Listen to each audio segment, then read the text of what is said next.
مولاي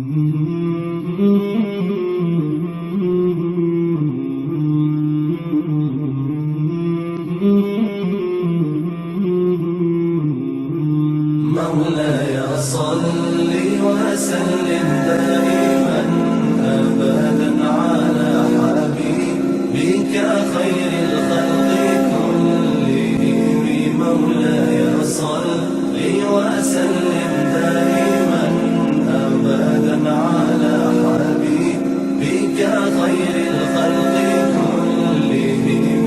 محمد سيد الكونين والثقلين، محمد سيد الكونين والثقلين والفريقين من عرب ومن عجم.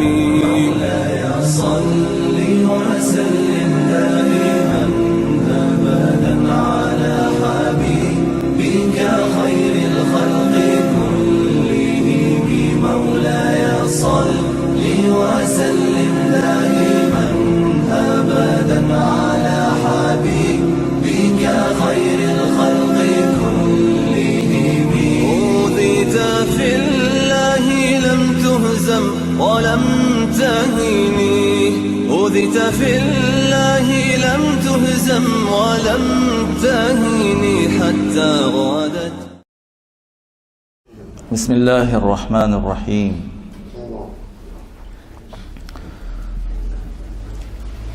الحمد لله رب العالمين، والصلاة والسلام على سيدنا محمد رسول الله صلى الله تعالى عليه وسلم وعلى آله وأصحابه أجمعين. أما بعد، فأعوذ بالله من الشيطان الرجيم. إن الله وملائكته يصلون على النبي يا أيها الذين آمنوا صلوا عليه وسلموا تسليما. اللهم صل على سيدنا محمد وعلى آل سيدنا محمد وبارك وسلم. اللهم صل صلاة كاملة وسلم سلاما تاما على سيدنا ومولانا محمد الذي تنحل به العقد وتنفرج به الكرب وتقضى به الحوائج وتنال به الرغائب وحسن الخواتم ويستسقى الغمام بأنوار وجهه الكريم وعلى آله وأصحابه في كل لمحة ونفس بعدد كل معلوم لك. صلى الله تعالى على النبي الأمي صلى الله تعالى عليه وسلم صلاة وسلاما عليك يا سيدي يا حبيبي يا رسول الله. صلى الله تعالى عليه وسلم معدن الجود والكرم منبع العلم والحلم والحكم، وعلى آله الكرام وأصحابه العظام وابنه الكريم وحزبه وبارك وسلم.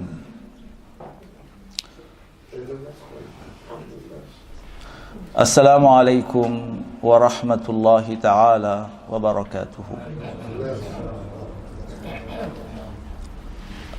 Allah, par les noms je commence. Ar-Rahman, c'est lui qui accorde sa miséricorde à toutes les créatures dans le bas monde, mais aux seuls croyants dans l'au-delà. Ar-Rahim, c'est lui qui accorde beaucoup de miséricorde aux croyants. Louange à Allah, le Seigneur du monde, Que l'honneur et l'élévation en degré soient accordés à notre maître, Muhammad, sallallahu ta'ala alayhi wa sallam, le messager de Allah ta'ala, ainsi qu'à sa famille pure et ses compagnons. Radiyallahu anhum ajma'in, ainsi que la préservation de sa communauté, de ce que le prophète sallallahu alayhi wa sallam craint pour elle. Le sujet de notre khutbah de ce vendredi, Jum'ah, c'est s'empresser de faire les actes de bienfaisance et les actes d'obéissance. Esclaves de Allah subhanahu wa ta'ala, usikum wa nafsiya bitaqwa Allahi al-aliyyi al-azim. Faites preuve de piété à l'égard de Allah, al-Ali, al-Qadir, al-Azim. Lui, Allah Ta'ala, qui dit dans son livre, qui ne comporte pas d'incohérence. وَمَا تُقَدِّمُوا لِأَنفُسِكُمْ مِنْ خَيْرٍ تَجِدُهُ عِنْدَ اللَّهِ هُوَ خَيْرًا أَعْظَمَ أَجْرًا. Allah subhanahu wa ta'ala dit dans la sourate Al-Muzammil, le verset 20, ce qui signifie: tout ce que vous accomplissez comme bien dans ces bas mondes, vous en trouverez les récompenses que Allah vous accorde et qui valent mieux ce que vous avez fait.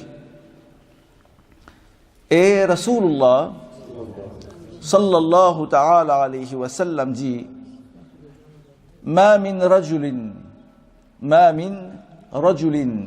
yaghoudu maridan mumsiyan illa kharaja ma'ahu sab'una alfa malakin yastaghfiruna lahu hatta yusbiha wa kana lahu kharifun fil jannah. ومن خرج مصبحا خرج معه 70,000 ملك يستغفرون له حتى يمسي وكان له خريف في الجنة. Le hadith qui a été rapporté par l'imam Al-Hakim dans son Mustadrak, ce qui signifie: il n'est pas un homme qui sort le soir visiter un malade sans qu'il accompagne 70 000 anges yastaghfiruna lahu, qui demandent le pardon en sa faveur jusqu'au matin. Et il aura de palmiers kharifun fil jannah, de palmiers au paradis. Et Rasulullah sallallahu alayhi wa sallam, il dit: et si quelqu'un sort le matin pour rendre visite à un malade, quelqu'un qui est souffrant, il sera accompagné par 70 000 anges yastaghfiruna lahu, qui demandent le pardon en sa faveur jusqu'au soir. Et il aura de palmiers au paradis, deux pluriels au paradis. Kharifun fil jannah. Mes frères en islam, l'islam est une religion éminente dans laquelle Allah Ta'ala a révélé au prophète alayhi salam pour nous transmettre ce qui est un bien pour nous dans le bas monde et pour notre réussite dans l'au-delà. Il a agréé pour nous cette religion. Allah Ta'ala a agréé pour nous cette religion de rectitude. Et quelles que soient les tentatives de ses ennemis pour lui porter atteinte, pour lui nuire ainsi qu'aux musulmans, quelles que soient les fausses rumeurs et les calomnies qu'il essaie de diffuser, ils seront et il n'y a aucun doute à ces sujets, incapable de trouver un seul défaut ou une seule carence dans cette religion. La religion de l'islam est parfaite. Elle ne comporte ni manque, ni défaut. Le messager éminent, sallallahu alayhi wa sallam, a accordé une grande importance à l'organisation de relations sociales entre les musulmans. Il a ainsi fortement incité, alayhi salam, à agir avec bienfaisance envers le parent, à leur obéir, à entretenir les relations avec le proche parent et à rendre visite aux malades. Tandis que dans les sociétés éloignées de l'islam et de l'application de ce précepte, nous constatons la dislocation de liens entre les membres d'une famille. En effet, quand une fille atteint un certain âge, elle quitte l'obéissance à ses parents. Elle vit en commun avec qui elle veut et fait ce que bon lui semble. Et il en de même pour le jeune homme. On trouve de frères qui ne connaissent pas leurs propres frères et sœurs, et de fils qui ne connaissent pas leur oncle maternel, des épouses qui ont des amants, et de maris qui ont de maîtresses. Cela conduit à la dislocation de la famille, ce qui entraîne habituellement la déchirure de la société toute entière et des États dans leur ensemble, sans compter les châtiments que subira dans l'au-delà celui qui ne se répand pas. Et tout cela n'a lieu qu'à cause de l'éloignement de préceptes transmis par le prophète Sayyiduna Muhammad alayhi salam, prophète de bonne guidée, notre maître, notre éminent prophète salawatullahi ta'ala alayhi wa sallam. Mon frère musulman, il y a dans le hadith du messager de Allah alayhi salam que nous avons cité au début de notre discours, un appel à être solidaire, à vivre en harmonie et s'aimer les uns les autres. Le musulman qui rend visite les soirs à quelqu'un qui est souffrant, à un malade, juste après le coucher du soleil, 70 000 anges sortent avec lui et demandent le pardon en sa faveur, jusqu'au matin. Et il aura un jardin de palmiers au paradis. Et c'est lui qui sort pour rendre visite à un malade le matin, après l'aube. 70 000 anges sortent avec lui et demandent le pardon en sa faveur jusqu'au soir. Et il aura un jardin de paradis, de palmiers au paradis. Ce qui sort tôt pour rendre visite à un malade musulman, avant le Zuhr, aura une récompense plus grande et plus de bénéfices que s'il rend visite après le début du temps de Zuhr.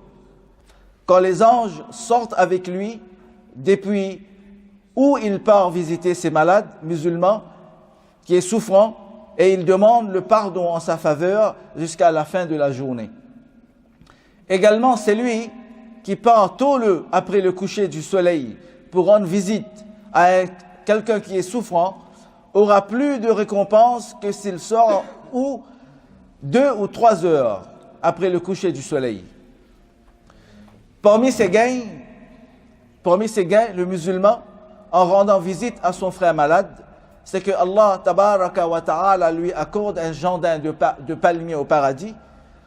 Or, un jardin au paradis a plus de valeur que le bas monde et tout ce qu'il contient. Il n'est pas un arbre au paradis sans que son tronc soit d'or, et ce fruit disponible en permanence. Et c'est pour l'éternité. Chaque fois qu'un habitant du paradis cueille un fruit, il vient à sa place un fruit semblable à celui qu'il a cueilli. Le goût de fruits du paradis est sans comparaison avec le goût de fruits dans le bas monde. Leur odeur aussi est sans rapport avec l'odeur de fruits de le bas monde. Concernant les aspects également, il n'y a aucun rapport avec le fruit du paradis et le fruit du bas monde. Sauf que leur appellation est la même. Ils ont le même nom. Ici, dans ces bas mondes, dans Ad-Dunya, il y a de palmiers et de dattes de différentes catégories. Il y a de pommes et de figues. Au paradis également, il y a de palmiers, de dattes de différentes catégories, de pommes et de figues. Et d'autres fruits encore. Les fruits du paradis ont le même nom en commun avec le fruit du bas monde, mais du point de vue de leur saveur, de leur aspect et de leur odeur, il n'y a aucun rapport entre eux. Grâce à cette bonne œuvre, mes frères musulmans, à savoir de rendre visite à un malade musulman, Allah subhanahu wa ta'ala accorde aux musulmans qui a rendu visite à son frère souffrant cette récompense éminente. Mais il est une condition que sa visite soit accomplie par recherche de l'agrément de Allah subhanahu wa ta'ala lui seul. C'est-à-dire qu'il mette l'intention qu'il va rendre visite à son frère malade, souffrant, musulman, de le faire par recherche de l'agrément de Allah subhanahu wa ta'ala, c'est-à-dire pour avoir de récompense de la part de Allah subhanahu wa ta'ala.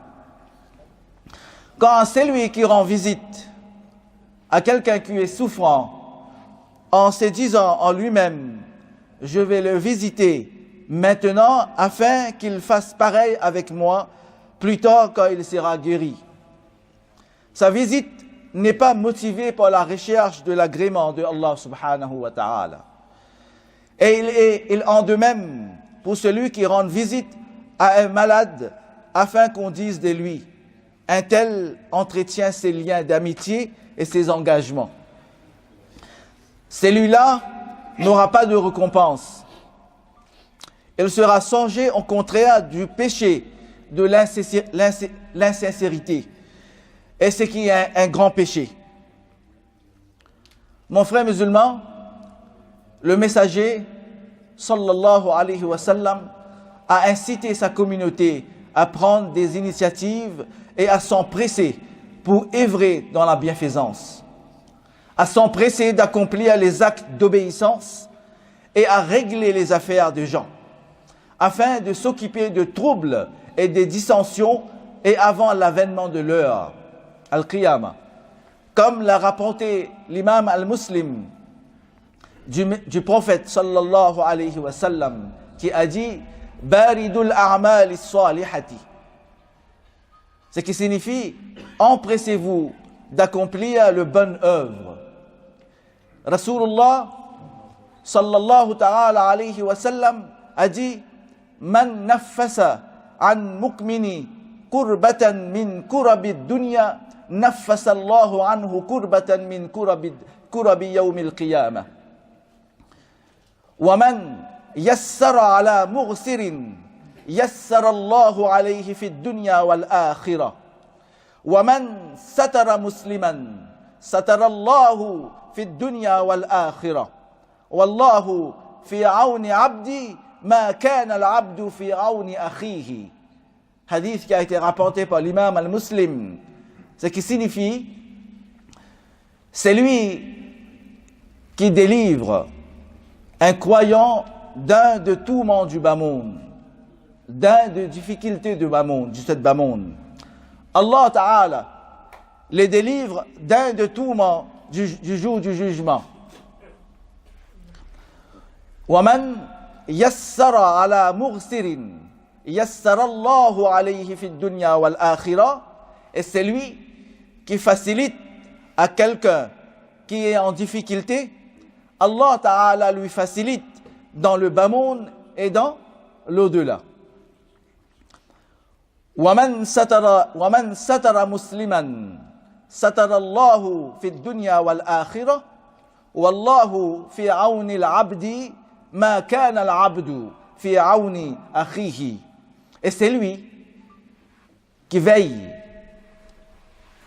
qui met de voile, qui est caché, à ce qu'un musulman ne soit pas dévoilé. Allah Ta'ala les dévoile pas dans le bas monde ni dans l'au-delà. C'est-à-dire qu'il ne va pas être dévoilé dans dunya et dans akhira. Allah Subhanahu wa Ta'ala va le préserver de ça. Et Allah Ta'ala accorde son aide. Wallahu fi awni al-abdi. Allah Ta'ala accorde son aide à l'esclave tant que l'esclave aide son frère.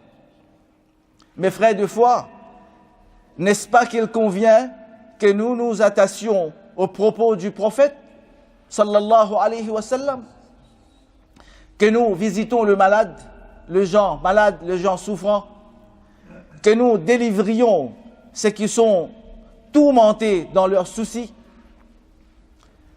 que nous facilitions à ceux qui sont dans la difficulté, que nous réglions les affaires de ceux qui sont dans le besoin,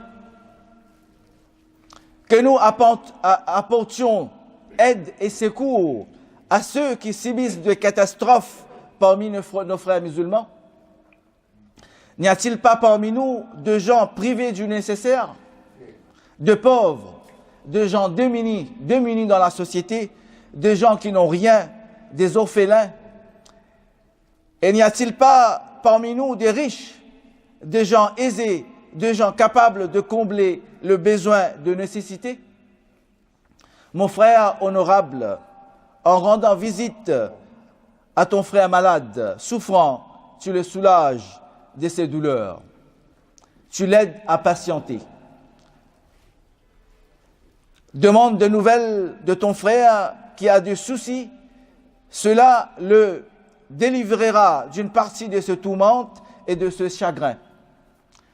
Ton renfort et ton aide envers ton frère qui est dépourvu ou dans le besoin introduira la joie dans son cœur et l'aidera à obéir à Allah subhanahu wa ta'ala. D'autant que le messager éminent sallallahu ta'ala alayhi wa sallam a dit: La tahqiranna min al-maghroofi shay'an walau talqa akhaka biwajhi taliq.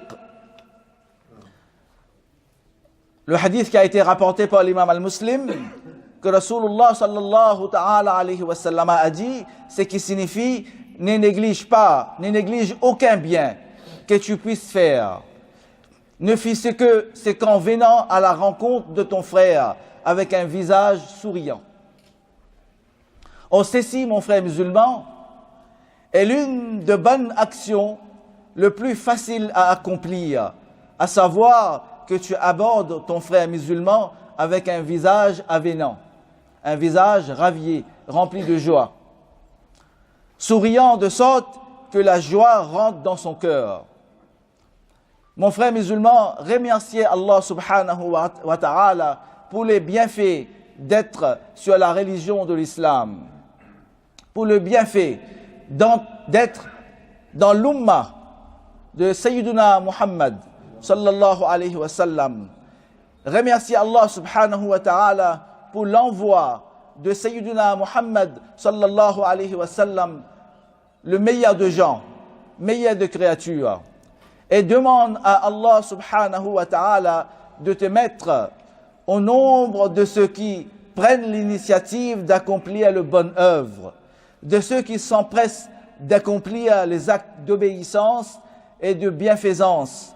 Certes, Allah subhanahu wa ta'ala est celui qui entend, c'est lui qui exauce, c'est lui qui accepte, c'est lui qui rétribue, c'est lui qui récompense ses esclaves pour les bonnes actions et pour les actes de bienfaisance qu'ils font dans cette bas monde pour rechercher l'agrément de Allah subhanahu wa ta'ala, de bonnes œuvres et de bonnes actions en conformité avec l'enseignement de Sayyiduna Muhammad sallallahu alayhi wa sallam, pour chercher l'agrément de Allah subhanahu wa ta'ala.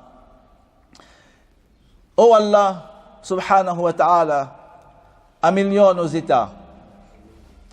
Fais qu'au terme de notre vie, nos œuvres soient vertueuses. Et fais que nous soyons au nombre de ceux qui réussiront et qui gagneront dans l'au-delà. Ô toi, le Seigneur du monde, que Allah subhanahu wa ta'ala nous donne l'occasion de faire le bien. Autant le bien que Allah subhanahu wa ta'ala, nous aurons les récompenses de Allah subhanahu wa ta'ala, nous verrons les récompenses de Allah subhanahu wa ta'ala. Nous allons rencontrer les récompenses de Allah subhanahu wa ta'ala dans la dunya d'abord, dans notre tombe après la mort et au jour du jugement, les récompenses pour nos bonnes œuvres, bonnes actions dans la dunya. Et que Allah subhanahu wa ta'ala nous fait parmi les gens qui sont de Ahlul Khayr, les gens de bien, Ahlul Khayrat, les gens de bienfaisance, les gens qui ont hâte de faire le bien, les gens qui ne perdent pas le temps, que les gens qui saisissent leur temps pour faire le bien, dans toutes ses formes, pour rechercher l'agrément de Allah subhanahu wa ta'ala. Et que Allah subhanahu wa ta'ala nous donne le tawfiq de chercher son satisfaction. Parce que nous sommes tellement accaparés par la dunya que nous n'avons pas même le temps de penser de faire de bonnes actions. Nous sommes tellement envahis par les choses matérielles qu'on n'a pas l'occasion même de penser, ça n'arrive pas même à nous, de penser que je dois préparer pour quitter cette bas monde, je me dois faire de provisions pour mon qabr, je dois apporter la lampe, al-qanadil, la lampe, pour éclairer ma tombe qui sera dans l'obscurité, pour faire évacuer l'obscurité de notre tombe. Il faut travailler dans la dunya. Il faut apporter de lampes pour illuminer notre tombe. Et les lampes, c'est quoi? Les lampes sont la salat, les prières qu'on fait quotidiennement, les 5 prières, sadqa wa khayrat, des actes charitables. Comme Rasulullah sallallahu alayhi wa sallam a dit, kullu ma'rufin sadaqa. Toutes les bonnes œuvres est considérées comme un sadaqa pour celui qui le fait. Rasulullah sallallahu alayhi wa sallam, comme lui-même il a dit, innama bu'istu mu'alliman, que je suis envoyé pour enseigner, comme un enseignant. Alors pour savoir que Rasulullah, les enseignements de Rasulullah sallallahu alayhi wa sallam, il faut apprendre ad-din. Et c'est après l'apprentissage de ad-din que nos actions qu'on va faire vont être en conformité avec l'enseignement de Sayyidina Rasulullah sallallahu alayhi wa sallam. Et quand les actions que nous faisons après l'apprentissage de la religion sont en conformité avec les enseignements de Rasulullah sallallahu alayhi wa sallam, c'est à ce moment qu'il est valable. Et c'est à ce moment qu'on aura de récompenses. Mais de nos jours, notre société, que ce soit dans notre vie conjugale, dans notre vie dans cette dunya, on est si tant occupé que on n'arrive même pas à penser pour l'akhira. Pourtant, l'akhira, c'est l'éternel là-bas. Il y a deux choses dans l'akhira. Soit vous êtes au nombre de gagnants, de ceux qui vont être gagnants dans l'akhira, soit que vous soyez au nombre de perdants. C'est vous les humains, vous avez le free will de choisir.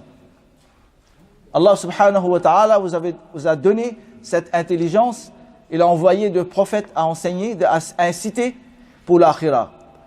Alors nous, on va choisir dans ad-dunya, soit que nous soyons perdants dans l'akhira, et soit que nous soyons parmi ceux qui sera le grand gagnant dans l'akhira.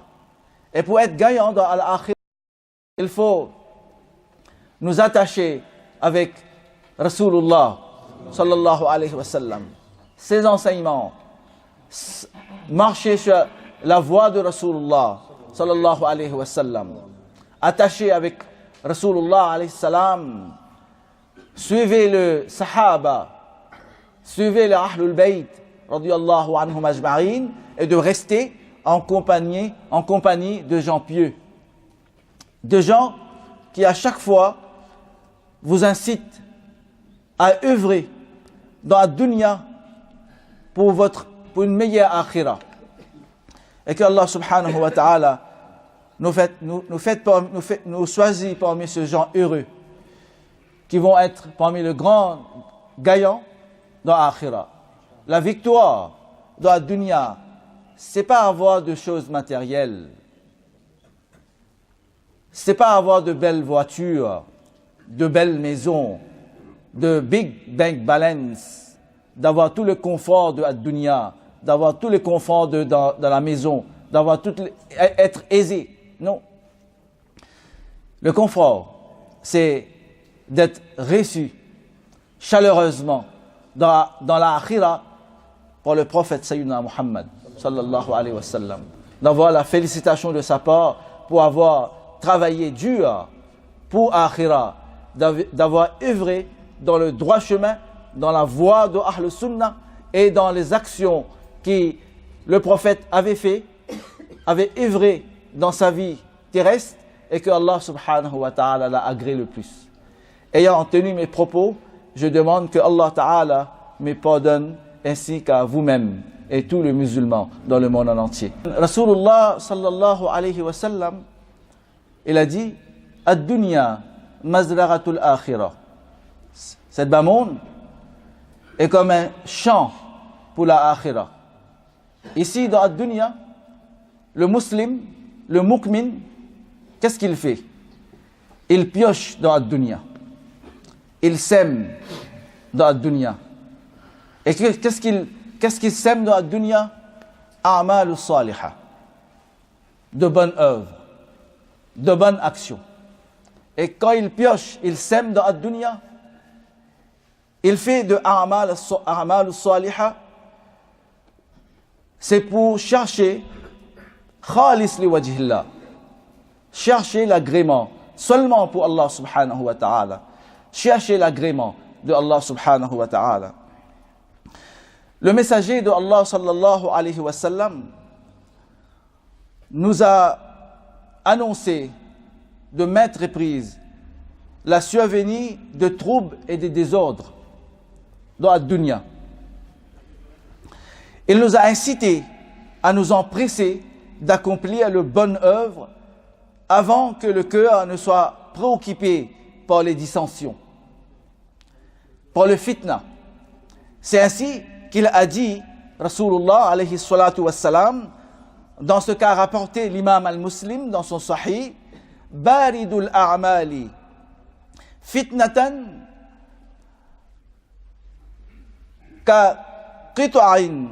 كقطع الليل المظلم يصبح الرجل مؤمنا ويمسي كافرا ويمسي مؤمنا ويصبح كافرا يبيع دينه بعرض من الدنيا. Rasulullah sallallahu alayhi wa sallam Il a dit ce qui signifie empressez-vous d'accomplir le bonne œuvre avant que ne s'y adviennent de dissensions semblables à des pans des nuits obscures. L'homme s'élèvera le matin croyant et deviendra le soir mécréant. Ou bien sera croyant le soir et se lèvera le matin mécréant. Il vendra sa religion. Regarde, écoutez que Rasulullah sallallahu alayhi wa sallam a dit. Il vendra sa religion. Yabiru dinahu bi'ardim min ad-dunya. Il vendra sa religion pour assouvir un désir du bas monde. Il va vendre sa foi, al-iman, pour ad-dunya, pour assouvir un désir du bas monde. Dans ce hadith, mes frères, il y a une exhortation à s'empresser d'accomplir le bonne œuvre avant d'être confronté aux difficultés. Pour les accomplir, et d'en être détourné pour ce qui adviendra de dissensions. Des dissensions de fitna préoccupantes, de troubles qui se multiplieront et s'accumuleront comme s'accumulent les ténèbres d'une nuit obscure privée de lune. Notre bien-aimé prophète, sallallahu ta'ala alayhi wa sallam, nous a décrit un certain nombre de difficultés consécutives à ces désordres. À savoir que les gens parviendront au soir en étant croyants, puis le matin, venus s'élèveront en étant mécréants. Ou l'inverse. Et ceci n'aura lieu, mes frères de foi, qu'en raison de la gravité de ces dissensions. Au point que la personne verra son état se retourner dans cette manière en l'espace d'un jour. Et que Allah subhanahu wa ta'ala, le Tout-Puissant, nous préserve d'y être confrontés à ces épreuves-là.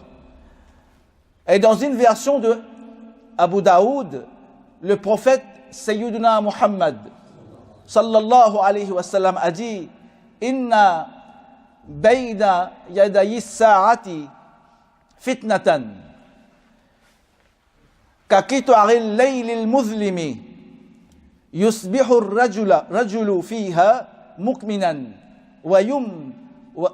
ويسمى كافرا ويمسي كافرا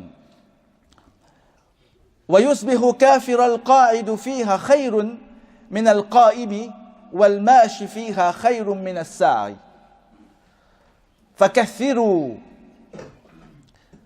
قسيكم وقطعوا أوتاركم واضربوا سيوفكم بالحجارات فإن دخل يعني على أحد منكم فليكن كخير ابن آدم.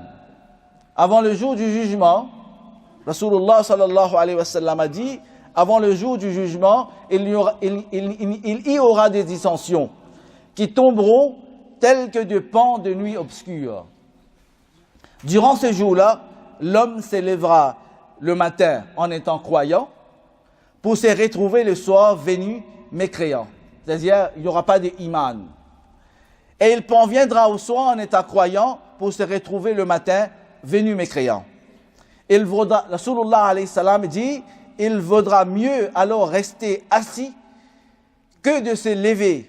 Et il vaudra mieux alors marcher plutôt que courir. Alors, cassez vos arcs, coupez vos cordes et frappez vos épées contre le roc.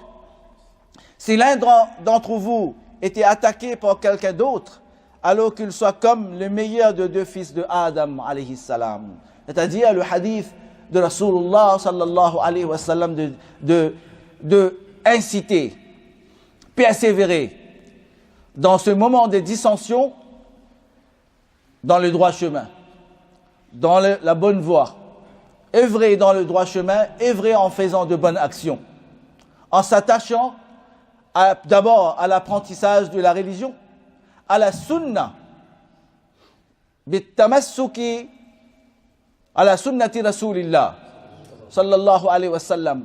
Attachez-vous très fort à la sunna de Rasulullah, sallallahu alayhi wa sallam. Persévérez dans le voie de Rasulullah, chemin de Rasulullah. Restez ferme. Vos pas doivent être fermes dans le chemin de Rasulullah, sallallahu alayhi wa sallam. Et Allah subhanahu wa ta'ala, Rasulullah Allah subhanahu wa ta'ala a envoyé Rasulullah sallallahu alayhi wa sallam comme annonciateur de bonnes nouvelles et avertisseur d'un châtiment, annonciateur d'une bonne nouvelle pour ceux qui œuvrent dans la dunya pour Allah subhanahu wa ta'ala dans le voie de Rasulullah sallallahu alayhi wa sallam, et avertisseur d'un châtiment, c'est-à-dire châtiment de ad-dunya, châtiment dans le tombe, châtiment dans l'akhira, pour ceux qui ont délaissé pour ad-dunya les enseignements de Rasulullah sallallahu alayhi wa sallam. Le compagnon, dans la version de Abu Daoud, il y a également la parole du prophète Sayyiduna Muhammad sallallahu alayhi wa sallam: Inna bayna aydiyakum fitnatan ka qit'aril laylil muzlim. Rasulullah alayhi salam a dit ce qui signifie: vous serez confrontés à des troubles qui va descendre tomber tel de pans des nuits obscures, dans lequel l'homme se lèvera le matin en étant croyant et se retrouvera le soir mécréant. Ou bien sera le soir croyant ou il se lèvera le matin mécréant. Il faudra mieux alors s'asseoir que se lever. Il faut s'asseoir.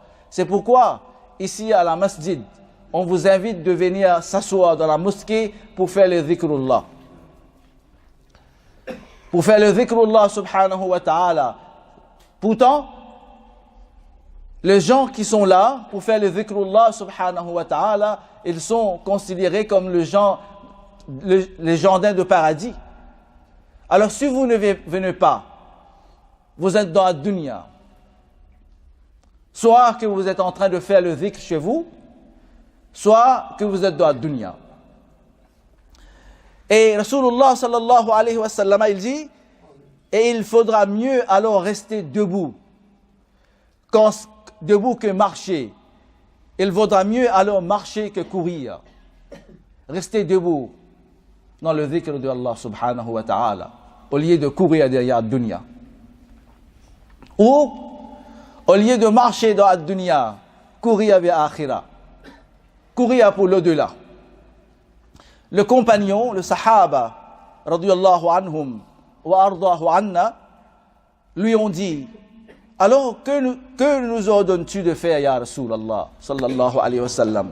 Rasulullah alayhi salatu wa sallam a répondu: Kunu ahlasa buyutikum, restez cloîtrés chez vous et ne participez pas au trouble. Restez chez vous.